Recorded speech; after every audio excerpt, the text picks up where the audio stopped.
All right, everyone, back to part two. Kind of going on with this whole idea of what is environmental science, why is it important, why do we need it? So today we're going to really talk about just the aspects that make up the whole environmental movement as well as environmental science, and then just kind of starting to get into the importance of it or the thought behind it. I just want to start with this kind of this slide. We're talking about sustainability. That's really what we're trying to get at. That is key here to understanding environmental science.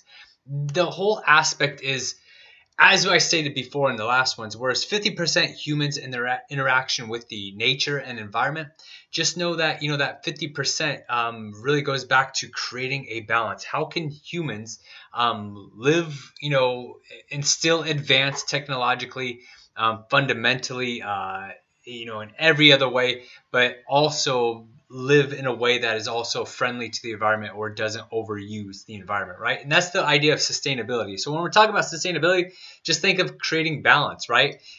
We use as much as we give back to the environment. As of right now, we're going to talk about your ecological footprint. We are far, far, far from that, and we'll eventually on this in this lecture, this course, we'll kind of talk about ways of getting around that. So let's kind of continue. There's a difference between environmentalism versus environmental science. Just know that. I think a lot of view of environmental science is this tree hugging hippie kind of thing. I think that's still, I think that's going away now just with the importance of environmentalism, but there's still that view. And just know they are different. Environmentalism is a social and political movement that advocates protecting the natural world from the negative effects of human activity. So it's more of a social and political movement. Just know that it's a kind of an emotional thing as well. Pushing your agenda and trying to get these ideas out. People with an environmentalist worldview may or may not be involved in environmental activism, right? So it's just, once again, it kind of goes back to just the thought process. Do how you feel about the environment? And you may not be an activist, but there is that emotional side to it. And environmental activism is including direct action and lifestyle changes to reduce humanity's negative impact on the environment. So just trying to, actual have action in regards to trying to change laws. And although they're not the same thing, environmental science and environmentalism often overlap. So environmental science is more the scientific study of the environment and humans' interaction with it. It's a science, right? So you're trying to take the emotion out of it. You're trying to just come up with conclusive evidence and supported by the scientific method of what is happening to the environment due to human interaction, right? So they're different. One's more of an emotional kind of concept. The other one's more of a logical. And not saying that environmentalists are not logical. No, often, as you see from this slide, that they often use data provided by environmental scientists to enact change or to drive their passion, right? So an example, environmental scientists often hold environmentalist political views and participate in environmental activism, right? I'm with that. I'm an environmental scientist, so I definitely go by what I see in studies and done through research. And then that definitely promotes, how I want to, then I go out and I know things need to change. So I go out and actually participate in these type of things, right? So it's important to know the difference, but do know that they also overlap, right? And this kind of leads into these three videos. I'll attach them to the course. And they're just good views of seeing how an environmentalist would view these videos versus an environmental scientist. I want you thinking about while you watch them. If you're an environmental scientist, is the video from more of an environmental scientist standpoint where it's more logical, more factual based, versus environmentalist, which is more kind of emotional based. So when you're watching these three, do in your mind, review them and see how you would portray them or where they fit in. And quick group work, obviously we can't do this, so we're going to skip past it, but we will do that later. But we're talking about the revolutionary ecology. To understand environmentalism and understand humans' interaction with the environment, we got to talk about two time periods in human history that have definitely had a dramatic effect on the environment. The first being the agricultural revolution and the industrial revolution represents two periods radical change of where we've definitely had a collision course or a change where we have interacted with the world around us. I think I kind of just said that, right? The agricultural revolution began approximately 10,000 to 15,000 years ago, depending on who we're talking to, and marked the transition between a nomadic hunter-gatherer lifestyle to a settled agricultural lifestyle. Think about this, ladies and gentlemen. Think about before this time period, humans were in small bands that would travel along with animals, and they would get their food by what they found in the environment. During and after the agricultural revolution, we became more sedimentary, right? Where we started growing our own crops so we could stay in one spot. We no longer had to follow our food. And we could then, produce more amounts of food. Thus, you have rise to cities, villages, towns, and so on, right? To eventually nation states, to now what we are now in separate countries and almost a globalized community. So just know the agricultural revolution had these profound effects on the environment and humans' interaction with it. This is when we start domesticating animals to fit our needs, such as cows and pigs and chickens and goats. And just know that our resources start to change, right? Instead of having, very temporary homes where we'd pack them up and then move to a different spot. Now we could build cities, obviously much more resource intensive, but also kind of brought us together. And we could also, population exploded as well during this time because you could feed more people. The more reliable, I think I kind of just said that, but stable human settlements allowed cities to form and civilization to flourish. Also, along with this was the time when we started really getting, different types of monotheistic religions, or just organized religions. Let's say that. Ignore what I just said there, but more organized religions, right? Governments started forming there, where there's more of a hierarchy because people, needed to, whether you believe it or not, needed to be ruled, right? These formed during these times. Environmental costs of the agricultural revolution included loss of biodiversity due to destruction of natural habitats, as land was converted from diverse habitats with many species to farmland with few species. Right? Like, look at this photo. This is a wheat field. What did that probably look like before? Right? That could have been a forest where you had trees of many different types. You had different types of insects, different types of animals, mammals, reptiles, fish, amphibians, all probably lived in there. Now, when you cut it down and turn it into one crop, well, it's just very one species dominated. Monoculture, right, is formed. Today, intensive agriculture to feed a growing world population further reduces a dwindling supply of natural habitats, depletes freshwater reserves, depletes soil, essential nutrients, leading to desertification, and pollutes waterways, right? And just need to water. So growing our own crops is very, very water intensive, right? So things started to change during the agricultural revolution. Also, the next key point was the Industrial Revolution. Began in the late 1700s and was marked by the transition from handmade production and animal-powered agriculture to the use of machines that ran on fossil fuels. Now think about this. Before this, you had maybe a smith or a one person or a small group of people that would get together and they would make maybe guns, or let's just use guns for an example. But this goes along with everything, clothing. But you'd make a clothing. It would take you as a group or one person a long time to make a gun. Or a shirt or pants, right? It would take you much longer than machines take. At the same time, just think about that gun.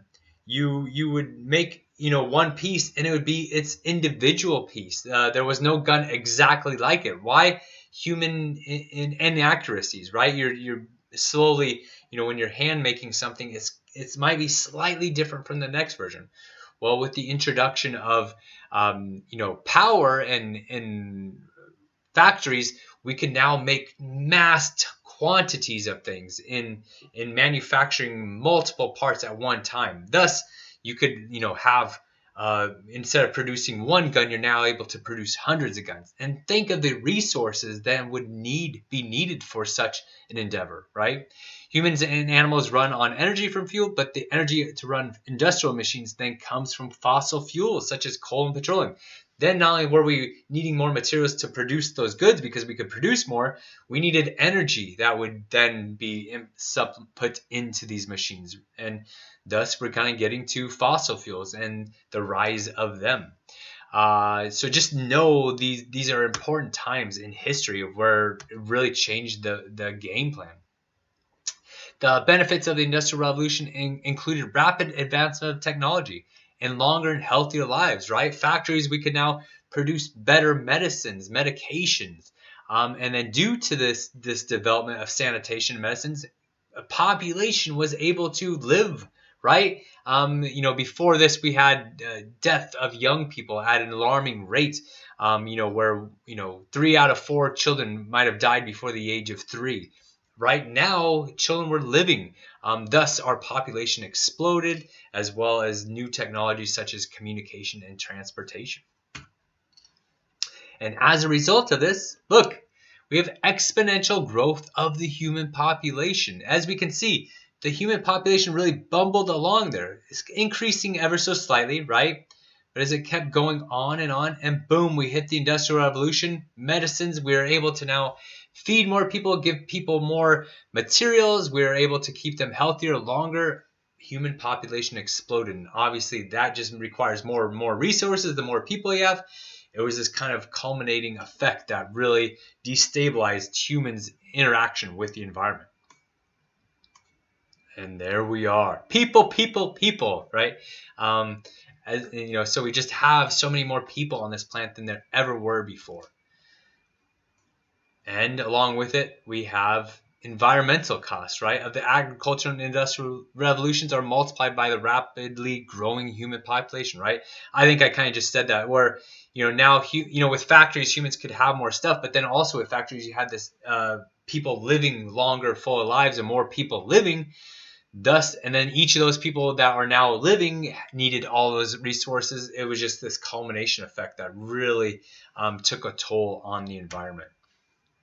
So, you've talked about this. You should have read in your book about the tragedy of commons. This is going to come up repeatedly in environmental scientists, and I think it's almost in every test that you have that I'll give you for this course. But the tragedy of the commons is a hypothetical scenario where commonly held resources such as air quality, fish population, soil, think of water, anything that we share as a species, they're inevitably degraded because the benefits of exploiting the common resources go to the individuals, while the costs of such exploitation are shared by everyone. So think about it like this. Think of a factory, right?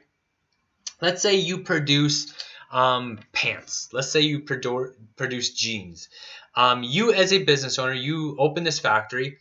You have to deal with, yes, paying for the resources, maybe the cotton that goes into those jeans. But do you pay for the negative aspects of it, right? No. So maybe you're pumping out, you're creating these jeans. You do have to pay for the labor, the resources that are needed. But let's say you have pollution coming out of your factory, either air or water, right? Or you're using water. Water is often a free resource, right? You're using those up. You do not have to pay for those. You're not paying for to not release those pollutants. But everybody else in your community is paying for them, right? The farmer down the road is breathing in your pollution. The librarian is maybe getting sick from drinking your polluted water. This is what the tragedy of the commons is. One or few people benefit from a given resource, like you're making money from your jeans, but other people are paying for them. Yes, they're buying your jeans, but also they're absorbing the other costs, such as the environmental impacts of them, or the land usage, or the degradation of the soil. These are all things. This is the tragedy of the commons, right? One or few people benefit from a certain thing, but everybody has to kind of pay for it. In this original article, Garrett Hardin identified 3 ways that the commons could be exploited, leading to inevitable tragedy without strong regulation, right? So he argued that due to the tragedy of the commons, or due to the we not forcing the factory owners to pay for these other resources that we don't account for, such as the pollution, that they're eventually through the gain of profit are going to ignore it, right? And are going to kind of get away with it and not care about it, right? So overuse of common resources, so they're going to ultimately use, right? If you own a fish factory, well, you know what? You're going to send out your fleet of boats and get as much possible fish as you can. You're not going to say, you know what, fishermen, don't bring back so much fish tomorrow. We need to protect it. No, you're going to try getting as much profit as you can. So we have overuse of resources. Pollution. If you don't have to pay to stop the smoke coming out of your flumes, you're not going to do it. And then reproduction, right? This just leads to people with families. If you're not being charged, let's say, you want a large family. If you don't have to pay, the government or other people for having a huge family, it's not going to stop you from, reproducing at an alarming rate. So this is the tragedy of the commons. So another example, I think it kind of goes with it, right? But for example, the owner of a factory that pollutes the air benefits from that factory's operation. The environmental cost, however, is shared by the owner and everyone living near the factory. So he or she gets the gain, everybody has to pay for it, right? It makes sense for the factory owner to continue polluting because his individual benefit for outweighs his individual costs, right? So he might be breathing a little of that pollution, but you know what? He's making tons of money off those genes, or she is, right? So it comes back to you, everybody. This is kind of like the M. Night Shyamalan twist. The bad person, I should have a picture of a mirror here, is you. You are the evil person in this scenario. The tragedy of the commons holds true for societies as well. The benefits of an industrial lifestyle, which you have, you in this class, if you're able to watch this, more than likely you are a part of the industrial lifestyle. You have good medical care, reliable food supplies, air conditioning, heat, running water. Those things, this computer, you're watching this, those clothes, those come at a considerable environmental cost. Trash, pollution, climate change, etc. are produced by you. So you having this computer in front of you, well, some person, wherever your computer is being made or wherever the resources are being gathered, are paying the consequences for you to have this computer. Dun, dun, dun. How crazy is that, right? To think about that. Where, absolutely, I have rare earth metals in my computer that the only way they're gotten here was probably at the suffering or the pollution of other people. I know for a fact my computer I can't account for every little part on my computer that says it was, it was gotten with the environment in mind. I guarantee this almost nearly 99% of my computer is probably gotten by ill or unsatisfactory ways, right? And same thing with yours. These costs are shared by the world, not by the people that just enjoy the benefits. This is going to be an ongoing issue when we talk about environmental science. The haves versus the have-nots. And you being in this class, listening to me, whether you believe it or not, and maybe you're being forced to listen to me, you are the haves. You actually have it pretty well comparative to a lot of people on this planet who have to deal with your crap, and your crap being the after effects of all these products that you need to survive to live a daily life for you. Just know that. We're going to come back to that repeatedly throughout every unit, that you are the blame for our environment being the way it is. Now, that can be argued, right? How do you change a system that is so hard to change, right? It's not you, it's the factory owner. Well, you are buying stuff from that factory owner who may be an evil person, right? Not necessarily, not maybe they're not evil, but they just don't think about these things, right? So keep that in mind when we're going through it. And when it comes to environmental science, sustainability, that is the essential question. Is although people disagree about the correct term of solution, let me move my big head, right? Let's come down here. Oh, no, there we go. A solution to the tragedy of the commons. It is clear that without some means to ensure sustainable use of natural resources, the environment and humanity will suffer. If we cannot make a balance. We are screwed on this planet. We'll talk about this, but the IPCC, which is a UN governmental scientific body, just came out with this report where it pretty much said that we are code red. We are in the final year or couple years, meaning this year or next year, or maybe the one after, but we are in the final years of being able to change everything. We are on the cusp of creating a world that is going to be absolutely possibly horrific for ourselves as well as future generations. You, ladies and gentlemen, in this class will see some horrible things if we do not change our lives. You're going to see a lot of people suffering due to global climate change and pollution. I guarantee it. In the next 10 years, you're going to be amazed by the things you'll see. Even within my short life, I'm pretty young. I'm like 22, something around there. But joking. But I've seen the world definitely absolutely change, and we'll talk about that at great lengths in this course. Okay, so do know this is serious. That's why I take this class so serious. It's a very important. I think the most important course you'll ever take is this one. So do know that I'm passionate about it, and I expect you to at least be somewhat passionate about it because I'm trying to save your life. The essential question is this: how do we meet the needs of humanity in a sustainable way? That's really what environmental science is. If you had to guess one question about what we're going to learn about, that would be the ultimate question. How do we meet the needs of humanity in a sustainable way that will live cohesively with the environment? So memorize that, understand that, and throughout every unit, we're going to talk about that. Okay. All right. That is it. Look at that. 22 minutes. I'm trying to make them around 15 minutes. Sorry. I just had to get this one done. But if you have any questions, send them my way. Do watch those videos. They are there for a reason, to get you thinking about these things. Take care. Have fun and enjoy your rest of your day.